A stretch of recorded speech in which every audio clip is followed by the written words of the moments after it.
എല്ലാവർക്കും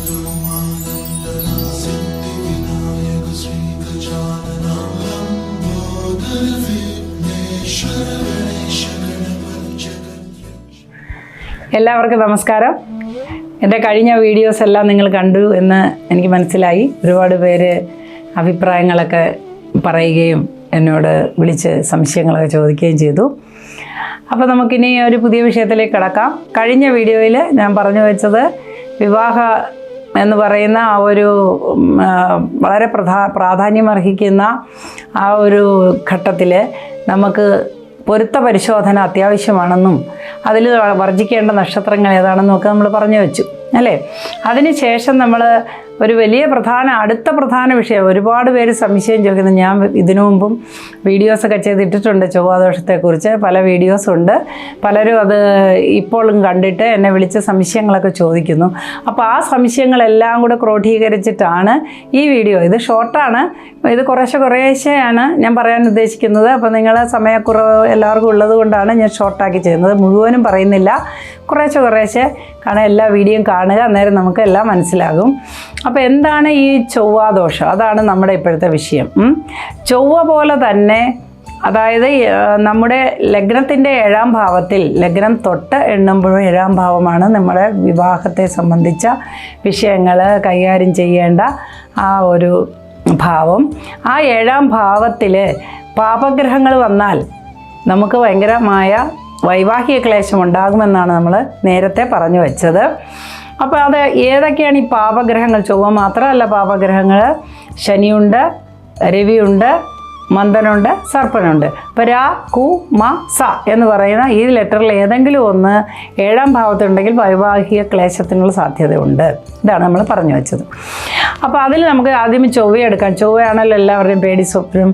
എല്ലാവർക്കും ചൊവ്വയെക്കുറിച്ച് വളരെയധികം സംശയമാണ്.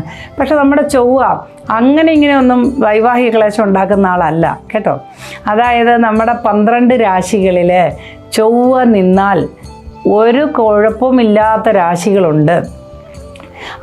അതിൻ്റെ ഈ ജ്യോതിഷപരമായ നിയമങ്ങളും നിഷ്ഠകളും പ്രമാണങ്ങളും ഒന്നും ഉദ്ധരിക്കാതെ തന്നെ സാധാരണക്കാർക്ക് മനസ്സിലാക്കാൻ വേണ്ടി ഞാൻ പറയുകയാണ്. മേടരാശി എന്ന് പറഞ്ഞാൽ നമ്മുടെ രാശിചക്രത്തിൽ, നമ്മുടെ ജാതകം എടുക്കുമ്പോൾ ഗ്രഹനില എന്ന് പറയുന്ന ആ ചക്രത്തിൽ 2ാമത്തെ കുളമാണ് മേഷരാശി അല്ലെങ്കിൽ മേടരാശി. മേടരാശിയിൽ ചൊവ്വ നിന്നാൽ ചൊവ്വാദോഷമില്ല. ഇടവരാശിയിൽ ചൊവ്വ നിന്നാൽ ചൊവ്വാദോഷമില്ല. അതേപോലെയാണ് ചിങ്ങരാശിയിലും കർക്കിടക രാശിയിലും ചൊവ്വ നിന്നാൽ ചൊവ്വാദോഷമില്ല. പിന്നീട് തുലാരാശിയിൽ ചൊവ്വ നിന്നാൽ ചൊവ്വാദോഷമില്ല. വൃശ്ചിക രാശിയിൽ ചൊവ്വ നിന്നാൽ ചൊവ്വാദോഷമില്ല. മകരം, കുംഭം ഈ രാശികളിലും ചൊവ്വ നിന്നാൽ ചൊവ്വാദോഷമില്ല. അപ്പോൾ നമ്മൾ ഈ രാശികളൊന്ന്, നിങ്ങൾ ചൊവ്വാദോഷത്തെക്കുറിച്ച് സംശയമുള്ളവരൊന്ന് മനസ്സിലാക്കി വെച്ചോളൂ, മനസ്സിൽ കുറിച്ചിട്ടോളൂ. മേടത്തിൽ ചൊവ്വ ദോഷകാരിയല്ല, ഇടവത്തിൽ ചൊവ്വ ദോഷകാരിയല്ല, മകരത്തിൽ ചൊവ്വ ദോഷകാരിയല്ല, ചിങ്ങത്തിൽ ചൊവ്വ ദോഷകാരിയല്ല, കർക്കിടകത്തിൽ ചൊവ്വ ദോഷകാരിയല്ല, വൃശ്ചികത്തിലും തുലാത്തിലും ചൊവ്വ ദോഷകാരിയല്ല, കുംഭത്തിലും ചൊവ്വ ദോഷകാരിയല്ല. ഇത്രയും കാര്യങ്ങൾ നമ്മൾ മനസ്സിലിങ്ങനെ കുറിച്ചിട്ടുള്ളൂ കേട്ടോ. അപ്പോൾ അത് കഴിയുമ്പോഴേക്കും നമുക്ക് വളരെ പെട്ടെന്ന് തന്നെ എൻ്റെ മോൾക്ക് ചൊവ്വാദോഷം ഉണ്ടോ എന്ന് ആരും പറയാതെ തന്നെ കണ്ടുപിടിക്കുക. അയ്യോ, ഇത് മേടത്തിലല്ലേ ചൊവ്വ, പിന്നെ എങ്ങനെയാണ് എനിക്ക് എൻ്റെ മോൾക്ക് ചൊവ്വാദോഷം എന്ന് ആരോടും ധൈര്യമായി ചോദിക്കാം കേട്ടോ. അപ്പോൾ ഈ രാശികളിലൊന്നും ചൊവ്വ എന്നാൽ ചൊവ്വാദോഷമല്ല. ഇനി കുറച്ച് എക്സംഷൻസ്, അതായത് ഒഴിവ് കഴിവുകളുണ്ട്. ചൊവ്വ ദോഷസ്ഥാനങ്ങളിൽ നിൽക്കുന്നു എന്ന് പറഞ്ഞാൽ തന്നെയും നമ്മൾ ലഗ്നം തൊട്ട് എണ്ണുമ്പോൾ അതിൻ്റെ 9ാം ഭാവത്തിൽ ഈ ശുഭഗ്രഹങ്ങൾ നിന്നാൽ ചൊവ്വാദോഷമില്ല. ആരൊക്കെയാണ് ഈ ശുഭഗ്രഹങ്ങൾ എന്ന് നോക്കാം. ച എന്ന് പറയുന്ന ചന്ദ്രൻ, ഗു എന്ന് പറയുന്ന വ്യാഴം ഗുരു, ശു എന്ന് പറയുന്ന ശുക്രൻ, ബു എന്ന് പറയുന്ന ബുധൻ. ഇവർ 4 പേരിൽ ആരെങ്കിലും ഒരാളോ അല്ലെങ്കിൽ 2 പേരോ അല്ലെ എല്ലാവരും കൂടിയോ ഒക്കെ ആണെങ്കിലും 9ാം ഭാവത്തിൽ നിൽക്കുകയാണെങ്കിൽ ആ വ്യക്തിക്ക് ചൊവ്വാദോഷമില്ല. ഇതാണ് നമ്മൾ വളരെയധികം ഗഹനമായി മനസ്സിലാക്കേണ്ട ഒരു വസ്തുത. നമ്മളൊരു വിവാഹ പ്രശ്നത്തിലോട്ട് ചെല്ലുമ്പോൾ, അത് ആലോചിക്കാനായിട്ട് പോകുമ്പോൾ മാതാപിതാക്കൾ ശ്രദ്ധിക്കേണ്ട ഒരു ഘടകമാണ്.